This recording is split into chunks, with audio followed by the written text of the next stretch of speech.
مجلس محافظة كربلاء يصوت بالأغلبية على إقالة نائب رئيسه علي المالكي، والأخير يتهم المتسببين بإقالته بالفساد وبأنهم من أصحاب المصالح الضيقة.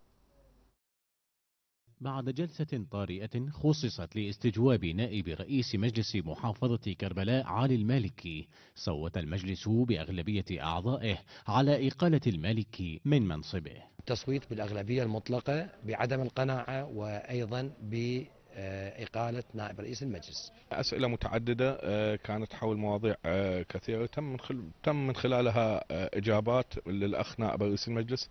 جاوب على هذه الأسئلة، لم يتعذر عن الجواب، ولكن لم تتولد القناعة الكاملة للأخوة أعضاء المجلس. فيما أكد أعضاء في مجلس المحافظة أن المنصب لن يبقى شاغرا لمدة طويلة، وإن الأيام القليلة المقبلة ستشهد تعيين خلف للمالكي. تحديد نائب رئيس مجلس سيتم الاتفاق عليه في الايام القليله القادمه، بالتالي هذا الامر متروك الى مجلس محافظه كربلاء المقدسه، ومن الذي يختاروه ستتولد الرؤى بعد التوافقات والاتفاقات واختيار الشخصيه المناسبه في المكان المناسب ان شاء الله في الايام القليله القادمه. من جانبه اعتبر نائب رئيس مجلس محافظه كربلاء السابق علي المالكي اقالته دليلا على مدى امتعاض المصوتين عليه من مقبوليته الجماهيريه الواسعه، والسعي لإبعاده عن الساحة خلال الانتخابات المقبلة حسب ما جاء في بيان للمالكي.